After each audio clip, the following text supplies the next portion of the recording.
Olá, quinta-feira, 27 de agosto. Hoje nós vamos discutir a descriminalização do porte de drogas pelo usuário. O assunto está em votação no Supremo Tribunal Federal. Quem aprofunda esse debate é a presidente do Núcleo de Drogas do Conselho Regional de Psicologia de Bauru, a psicóloga Juliana Bizetto. E ainda... 50 dias depois da nova resolução do Ministério da Saúde que busca diminuir o número de cesáreas, nós vamos mostrar por que o parto normal deve ser a primeira opção para as gestantes. E você vai conhecer também o programa de descarte correto do lixo implantado pela Unesp aqui em Bauru.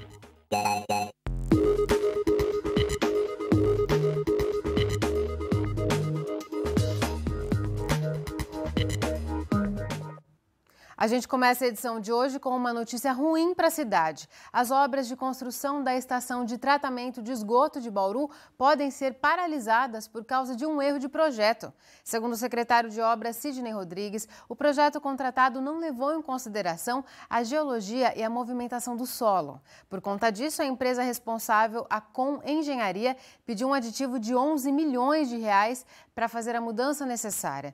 Técnicos do município admitem que há erros, mas fazem uma revisão dos cálculos para saber se o valor solicitado está correto. Ainda de acordo com o secretário, existe a possibilidade de rompimento de contrato caso a empresa faça outros pedidos de verbas adicionais e que superem a capacidade de pagamento do município. O assunto agora é saúde. Estão valendo desde o dia 6 de julho as novas regras da Agência Nacional de Saúde Suplementar para estimular o parto normal. 50 dias depois, especialistas avaliam que não são as exigências que vão mudar a postura de gestantes e obstetras. O mais importante é que sejam divulgados os benefícios do parto normal. Vantagens que as mães que deram à luz de maneira natural fazem questão de reforçar. Quando engravidou de Sofia, hoje com 1 ano, Karina queria fazer o parto humanizado e em casa, mas optou por um hospital que tem mais estrutura. Só que ela fez questão de achar uma unidade de saúde onde pudesse realizar um sonho, colocar a filha no mundo com a menor interferência possível de medicamentos indutores ou controle da dor. Ainda é muito grande a quantidade de profissionais que lutam ainda contra, o parto natural. Mas eu vejo, sim, que uma grande mudança vem ocorrendo, vem acontecendo, muita gente vem se conscientizando. Durante a gestação, a empresária participou de grupos de conversa como esses. Nesses encontros, pais, mães e familiares trocam experiências para quebrar tabus e incentivar o parto humanizado. A conscientização sobre os benefícios do procedimento ajudaram Karina a tomar a decisão. Inúmeras vantagens, na verdade, de ter um parto natural, sem intervenção. É mais saudável, É ótimo, para o desenvolvimento da criança. Mas histórias como a da Karina ainda são minoria. Segundo dados do Ministério da Saúde, 84% dos partos realizados na rede privada são cesáreas. Na rede pública, esse número cai para 40%, o que ainda está longe do ideal. Segundo dados da OMS, o número de cesáreas deveria ser de 15% do total. A falta de informação para as gestantes é um dos motivos que explicam a grande quantidade de cirurgias na rede privada. Quando a gente começa a conversar com essas mães, nós percebemos que a questão maior é o medo da dor, é a falta de preparo, a falta de informação. Durante o pré-natal, quando a gente começa a conversar sobre as vantagens de um parto normal, elas acabam mudando de ideia ou pelo menos pensando em uma proposta de ter essa opção, pelo menos entrar em trabalho de parto, que é o que não é o comum. A ginecologista também acredita que deve haver maior capacitação das equipes médicas. Tudo para que os profissionais sigam as recomendações do parto humanizado e respeitem as características e o tempo de cada paciente. Hoje, nós estamos aprendendo a respeitar a parte individual de cada mulher. Na faculdade e na residência, nós somos mais treinados para o procedimento, para saber fazer o parto. Então, é como se a mulher não existisse, é o parto. Para tentar reverter esses números, a Agência Nacional de Saúde Suplementar publicou uma resolução destinada principalmente aos planos de saúde. A partir de agora, os planos devem divulgar o número de cesáreas e partos normais por unidade de saúde por médico obstetra. As gestantes devem receber um cartão com o registro de todo o pré-natal. Já os obstetras serão obrigados a utilizar o partograma, um gráfico que registra tudo o que acontece durante o trabalho de parto. Mas para esse médico ginecologista, as medidas não devem significar muitas mudanças no número de cesáreas. A não ser o partograma, não vai interferir muito na questão de resolver parto normal ou cesárea mesmo. Até tinha-se uma ideia de que, com essa nova resolução, as pacientes que têm convênios, elas deveriam tentar o parto normal, seriam obrigadas, teoricamente, a tentar o parto normal, e, na verdade, depois que entrou em vigor, não foi isso que aconteceu. O que acontece é que foi colocado um termo, e as pacientes que querem cesárea, hoje em dia, elas assinam o termo e vão para a cesárea como antigamente, antes da resolução. Segundo Neuriton, é preciso difundir cada vez mais todos os benefícios que o parto normal proporciona, tanto para a mãe quanto para o bebê. São menos riscos de que o bebê nasça prematuro, menos risco que o bebê sofra, né, as consequências de uma cirurgia, né, que ele tenha dificuldade respiratória. Né, quando ele nascendo de parto normal, na maioria das vezes ele vai nascer na época certa que a natureza, né, determinou que ele iria nascer. Para a mãe, tem a questão de que a cesariana é uma cirurgia, então tem vários riscos, como uma grande cirurgia, né? Riscos de infecção, risco de sangramento, riscos de alergias a medicamentos, anestesia, risco de como vai penetrar no abdômen, risco de lesões dos órgãos internos, de bexiga, de intestino, né? Da cicatrização depois não ser uma cicatrização boa, então riscos de hérnias. São riscos que são raros, mas existem, e devem ser levados em conta, né? Karina gostou tanto da experiência do parto humanizado durante o nascimento de Sophie que já decidiu. Quando tiver o segundo filho, vai optar pelo mesmo procedimento. Eu não penso nem em outra possibilidade de tentar um parto natural novamente. Agora, um lembrete para os pais. Termina nesta segunda-feira, dia 31 de agosto, a campanha de vacinação contra a paralisia infantil. Devem tomar as 2 gotinhas crianças entre 6 meses e 5 anos incompletos. No estado de São Paulo, apenas 60% do público-alvo foi imunizado. Aqui em Bauru, as doses são dadas em todas as unidades básicas de saúde. Você encontra os endereços no site da Prefeitura. Depois do intervalo, nós vamos mostrar uma iniciativa que educa para o descarte de resíduos. É um projeto implantado na Unesp que orienta alunos e professores sobre a destinação correta do lixo produzido dentro da universidade. Daqui a pouco, voltamos já. Despertar a consciência de que todo tipo de lixo tem um lugar adequado para ser jogado. Esse é o objetivo do Programa de Gerenciamento de Resíduos, que orienta professores e alunos no campus da Unesp aqui em Bauru. Todos os dias, as experiências realizadas nos laboratórios da Unesp geram vários tipos de resíduos. Alguns são inofensivos, outros, porém, se descartados de maneira incorreta, podem prejudicar os seres humanos e o meio ambiente. São resquícios tóxicos, inflamáveis e até corrosivos que precisam de cuidado especial. Por isso, dentro do Programa de Gerenciamento de Resíduos Químicos da universidade, essas substâncias recebem a destinação apropriada. Nesta aula, por exemplo, os alunos do primeiro ano de Engenharia Mecânica são orientados a dispensar nesses galões azuis, chamados de bombonas, todos os materiais produzidos. Todo lixo químico que é gerado durante as nossas aulas, eles precisam ser segregados. Então, eles são jogados em uma bombona especial e eles vão ser segregados para futuramente serem descartados da maneira correta. O Mário explica que, aos poucos, os alunos vão aprendendo os benefícios que essa ação traz ao meio ambiente.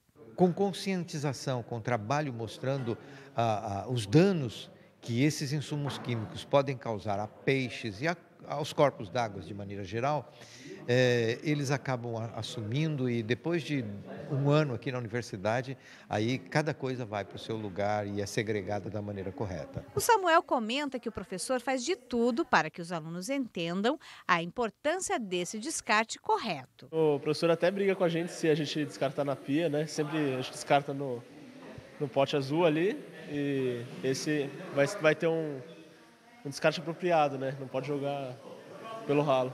Devidamente descartados e rotulados, entra o trabalho do Antônio, que coleta tudo e leva ao laboratório de tratamento de resíduos. Em alguns casos, as substâncias podem ser reaproveitadas. Em outros, é necessária a incineração. Tinha muitos laboratórios que às vezes não mandavam nem o ml de resíduo e agora acabam mandando, ou seja, porque agora estão fazendo a coisa da maneira correta. Para Antônio, criar a cultura de destinação adequada dos resíduos é um trabalho de longo prazo, até que esse costume entre na rotina dos alunos. O descarte de resíduo químico é uma coisa que acaba acontecendo assim, muitas vezes, né, de maneira não tão correta, né? Às vezes por conta de informação, ou às vezes por conta mesmo de puro, vamos dizer assim, acaba ficando mais fácil para mim, né? E pelo visto, as lições aprendidas em sala de aula estão rendendo bons frutos. Se a gente não fizer o descarte adequado, a gente pode poluir o meio ambiente, pode cair nas mãos de pessoas erradas. E com o descarte feito de maneira adequada, pessoas mais preparadas para isso vão poder descartar isso num meio mais adequado, sem prejudicar o meio ambiente, sem prejudicar os animais, e sem prejudicar a população, a sociedade mesmo. Agora à tarde chove em vários pontos do estado, principalmente no norte. Nesta sexta, o tempo fica mais estável. A previsão é de que o fim de semana seja sem chuvas. Em Bauru, pode voltar a chover a qualquer momento hoje. Amanhã, as chances são bem baixas. A umidade do ar agora é alta, está em 97%.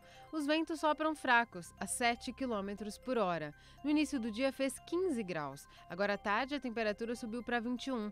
Nesta sexta, os termômetros devem variar entre 18 e 30 graus.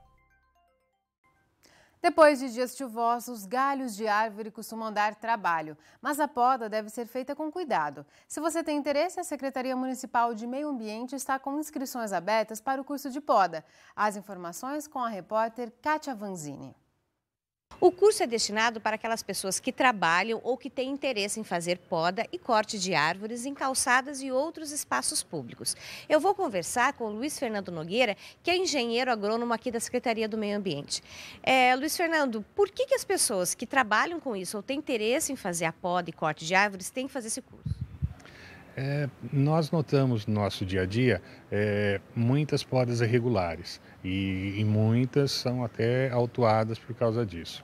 Então esse curso é importante para capacitar os profissionais que estão na rua e até mesmo moradores, pessoas que tenham interesse em conhecer o assunto. Até quando as pessoas podem fazer as inscrições e que documentos elas devem trazer?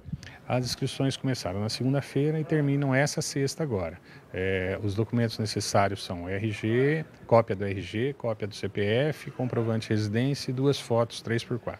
Aonde que elas devem fazer as inscrições? É aqui na sede da SEMA, na rua Alfredo Maia, 110, Vila Falcão. Okay. Eu agradeço pelas informações. Então, se você tiver interesse sobre o curso e quer mais informações, entre em contato pelo telefone 3234-6849. Kátia Vanzini para o Nesp Notícias. No próximo bloco, vamos discutir a descriminalização do porte de drogas para quem é usuário. O tema está sendo votado pelo Supremo Tribunal Federal. A gente recebe a psicóloga Juliana Bizetto. Daqui a pouco, continue com a gente, que o intervalo é bem rápido. A gente abre espaço no Nesp Notícias para uma discussão sobre a descriminalização do porte de drogas para o consumo próprio. Esse assunto está em votação no Supremo Tribunal Federal. Muitos países têm avançado na questão, que agora começa a ser discutida aqui no Brasil. Para conversar sobre a importância dessa votação e sobre como esse assunto pode ser abordado entre crianças e jovens, nós recebemos a presidente do Núcleo de Drogas do Conselho Regional de Psicologia de Bauru. É a psicóloga Juliana Bizetto. Juliana, muito obrigada por sua presença aqui no Nesp Notícias. Obrigada pelo convite. Juliana, o STF está discutindo a descriminalização do porte de drogas para o consumo próprio. Muita gente confunde essa discussão com a liberação do consumo. Explica para a gente qual seria a diferença. Então, na verdade, a descriminalização simplesmente significa que usar drogas não é crime. Ela não legisla sobre o comércio de droga, sobre a proibição da droga, isso é a liberação. Você descriminalizar só significa que você usar drogas não é um crime. Vender droga, comprar droga, traficar droga, aí você entra na questão do crime. Né? É simplesmente descriminalizar o uso. Você tem o direito de usar droga. Na sua visão, essa descriminalização seria um avanço para o país? Então, na verdade, o Brasil está muito atrasado em relação a isso. Para você ter uma ideia, da América, só o Brasil, a Guiana e o Suriname têm a criminalização do uso de droga. Né? O Brasil já devia de ter descriminalizado ou entrado nessa discussão há muitos anos atrás. A população tende, a sociedade de uma forma geral, a enxergar qualquer discussão nesse sentido, vai incentivar o consumo. Não existe essa relação. Na verdade, o que a gente vê é a diferença entre opinião e os dados científicos. Né? Não há dado nenhum que justifique que descriminalizar o uso vai aumentar o consumo, porque a descriminalização do uso ela não incide sobre a liberação da droga. O que a gente vê a gente trata o usuário de droga como um cidadão que tem o direito de escolher ou não usar droga, ou se tiver alguma questão, algum tipo de dependência em relação à droga, ele tem o direito de ser tratado e não preso. É simplesmente isso. Falando em dados, Juliana, a população carcerária presa por porte de drogas aqui no país, ela triplicou nos últimos anos. E outros países, como você mesma já disse, já tem uma discussão muito mais avançada e uma abordagem diferenciada. Em Portugal, por exemplo, os usuários são vistos como pacientes e não como criminosos. Isso muda toda a abordagem dessa pessoa que é usuária frequente de drogas. Na verdade, o que a gente vê é que assim, no Brasil a gente tem pessoas presas por terem portado 3 gramas de maconha.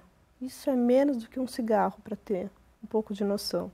E a gente não tem lugar na cadeia para quem matou 20 pessoas. Né? A gente não tem lugar para o traficante, mas tendo para o consumidor. Né? Então, assim, quando a gente trata o consumidor como cidadão, né, a pessoa que usa a droga como cidadão, a gente tira do crime. O importante é a gente não tirar o usuário de droga do papel de criminoso e colocar ele no papel de dependente. Não é toda pessoa que usa droga que é dependente de droga. De todas as pessoas que usam, uma pequena parte vai ter um problema. E essa pequena parte tem, em Constituição, garantido tratamento no Sistema Único de Saúde. Existem drogas lícitas que causam muito mais dependência que as ilícitas? Sim, a droga que mais causa dependência, tirando a heroína, que a gente não tem no Brasil praticamente, é o tabaco.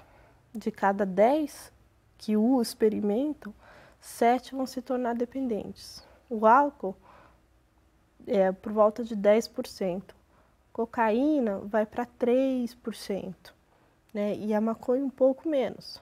Né? Então, assim, é importante dizer que a questão da proibição do que é uma droga lícita, do que é uma droga ilícita, ela tem muito mais a ver com comércio, com lucro, do que com o dano que a droga causa. Até porque a droga que mais causa dano na sociedade é o álcool e não o crack. E para os pais, Juliana, que se preocupam com o consumo, com a dependência causada pelas drogas ilícitas, como que eles podem fazer essa discussão em casa, com os filhos, principalmente os jovens, se é que existe um aumento do consumo quando eles estão, né, nessa faixa etária da vida? Então, quando a gente não fala, a gente tem um fenômeno que é muito... A gente tem que educar as crianças. E educar é sobre todos os temas. E droga é um dos temas. Né? Porque se a gente fala, droga mata, aí aquele... Né, então você fala para o seu filho, se você usar droga, você vai morrer. Ou se usar maconha, você vai se tornar dependente. Né? Esse terrorismo, o que acontece? O adolescente ele vai ignorar a parte que é verdadeira junto com a parte que é mentira.